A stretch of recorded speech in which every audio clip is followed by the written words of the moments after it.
At a martial arts school hidden in the leaves, students are taught the art of Bushin, focusing the mind to become the most powerful weapon. Their master, Takeda, uses the school as a safehold for the Yoroi Bitsu, a chest containing martial arts weapons and armor used by the ancient Kojin ninja for over 1,000 years, created for the sole purpose of bringing death. The Kojin ninja developed a unique poison which only they knew the antidote to and used it to dominate their opponents. Their katana was said to not only have the power to take life but to give life in the hands of a true Kojin ninja. Casey Bowman is an orphan, taken in by Takeda and his martial arts school, and due to his perseverance and desire to master Bushido, Casey earns the respect of his sensei Takeda and his daughter Namiko. However, the dojo's top student Masazuka becomes bitter over Namiko's friendship with Casey and his recognition from Takeda. Both students over time became fierce rivals, though the master wished they both would learn from each other. One night, as Casey is looking at a picture of a mother he never knew, Masazuka sees him and begins to mock him for being abandoned by his mother, and having a drunk father who took his own life. Takeda comes by and scolds Masazuka, telling him that Casey is his brother but he knows the darkness in his student.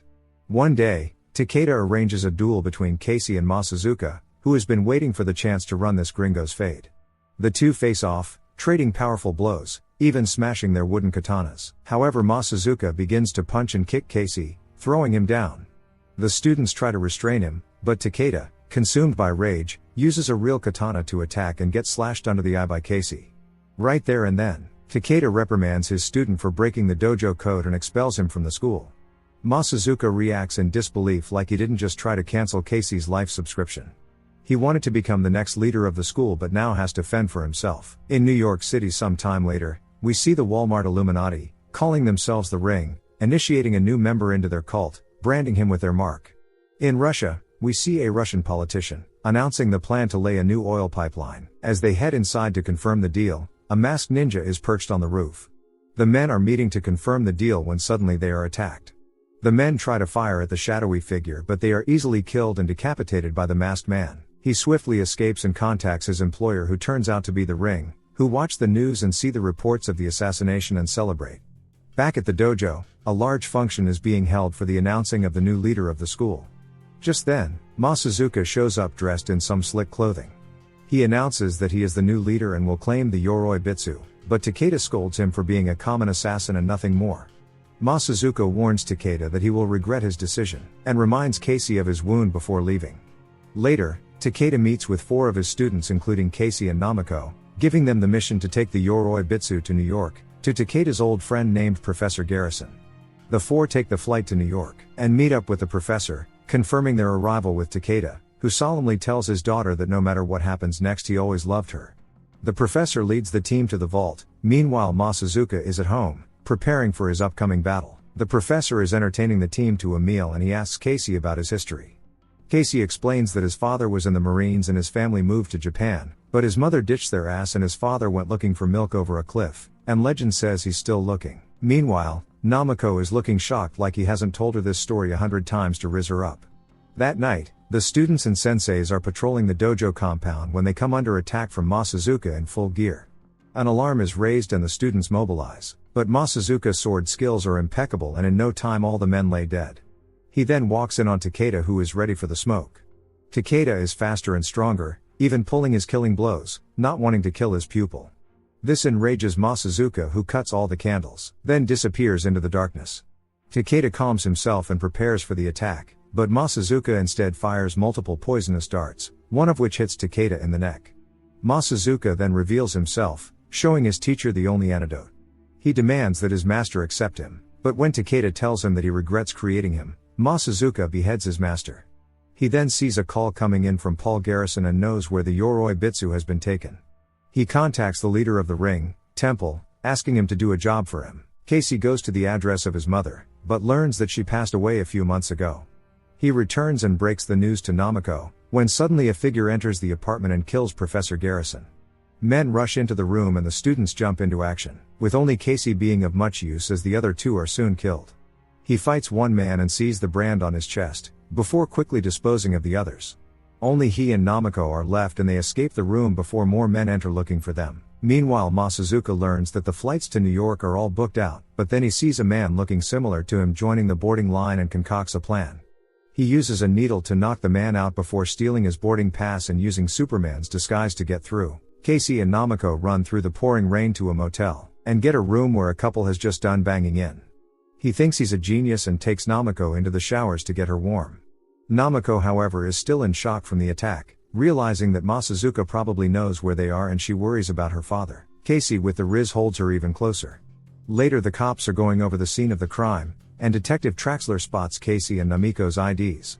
The two are watching the news when they see the report and learn that they are now suspects in the murder of the professor. Namiko wants to go to the police, but Casey reminds her that this is New York and cops shoot and ask questions later, but plans to secretly move the Yoroi Bitsu to another location soon. Casey wakes up the next morning to find Namiko gone. He freaks out and rushes out, but finds her downstairs ordering coffee, like they aren't being hunted. The owner has recognized them, and soon the entire store is shot up by the ring goons. The men rush into the store, and Namiko forgets all her training, so Casey has to save her. Did Sakura train her? The two rush outside where men chase and shoot at them, and the idiots actually want to take her in alive, while aiming for her head. Casey and Namiko barely manage to escape the goons and run into the subway, where they get onto the train. The thugs get to the station and board the train, checking every passenger. Casey spots them, but they are cornered and the two are forced to fight off the men. Namiko finally shows her training, taking a disabled man's crutch and using it to disable two goons, but they soon overpower her and throw her around. Casey spots her and comes to her rescue and easily defeats them. Once the train stops, the two are surrounded by cops and surprisingly not shot. Masazuka arrives in New York to the headquarters of the ring. He learns the location where Casey and Namiko are being held, and kills the man for no reason before threatening the leader that he is next. Namiko and Casey are separated and questioned about the murder. Meanwhile, Masazuka arrives looking like Inspector Gadget, holding a briefcase and presenting himself as Namiko's attorney. Casey explains the situation to Traxler, who does not believe it, until the lights are suddenly cut. Namiko is left alone when she hears the doors opening and attacks the man, who turns out to be a cop. The cops lead her out of the room, but Masazuka, all suited up, has spotted her. He attacks using a smoke bomb and begins to destroy the cops. Meanwhile, Casey is struggling to break free from his restraints as he knows what's up. He finally pulls up the entire table, just as Namiko is running from Masazuka. She is cornered and decides to stand and fight, but that equality hits hard. Casey runs upstairs where he sees the dead cops and releases his handcuffs, but Traxler and his men stop him. Casey spots Masazuka carrying Namiko and manages to save only Traxler as he shoots at them. Casey corners him on the roof and the two face off against each other. Casey manages to hold his own against Masazuka, but soon he is knocked down and sent flying. Masazuka then straps Namiko in a harness and uses a glide suit that would make Batman jealous. Casey sees this and launches himself off the roof, breaking his fall until he reaches the ground and escapes. Namiko is tied up in a room on some BDSM vibes and blindfolded. Masazuka comes to see her and reveals to her that he killed her father. She refuses to give him the location of the Yoroi Bitsu, and he gives her 1 hour to change her mind and leaves. Casey heads back to the coffee shop and chases the snitch owner and corners him, realizing he also has a brand on his chest. Casey punches the info out of him and turns up to the ring headquarters and breaks in. Guys, we all know, never let your underlings know where your secret cult is hidden. Casey breaks into the meeting and right away begins to run everybody's fade and disabling their weapons. He is attacked by a gang of thugs, who are polite enough to attack one by one, allowing Casey to completely wipe the floor with them all. After dislocating a few jaws and breaking some sternums, the leader tries to shoot at Casey and run away, but my boy manages to knock him down and capture him. Masazuka then returns to Namiko holding a knife, again demanding the Yoroi Bitsu, before he gets a call. It is Casey, so he demands the Yoroi Bitsu for Namiko's life, and Casey agrees to destroy 1,000 years of history for Cheeks. Casey then breaks into the museum and is about to leave with the chest when Traxler comes in holding him at gunpoint. Why are movie cops so bad at their jobs? He demands that Casey come downtown with him, but Casey tells him to allow him to do this, and the cop is like, okay sure, go break the law. Casey then opens the case and begins to summon his inner Naruto. Masazuka turns up to their meeting spot with Namiko demanding the Yoroi Bitsu, and Casey lowers the box down to him. Masazuka lets Namiko go like a noob, only to see the box empty and Casey wearing the ninja outfit. Just then, ring goons turn up armed, out to kill both Masazuka and Casey, but Masazuka jumps into action. Casey takes Namiko and run, and he uses his ninja tools to wipe out some men chasing after him. He defeats the other goons easily, and Namiko backs him up with a bow and arrow. Namiko is soon overpowered though and begins to get knocked around until Casey saves her. Did Naruto writers write these too? Masazuka manages to wipe out the rest of the thugs before shooting Namiko with a poison dart. He taunts Casey with the antidote and the two begin to face off. Masazuka stabs him in the arm but Casey recovers and faces him once more, but is being thrown around easily. Masazuka then drops the antidote, enraging Casey who hits him with a powerful kick. Masazuka removes his helmet and jumps back into action, knocking down Casey who grabs his blade before he can be stabbed.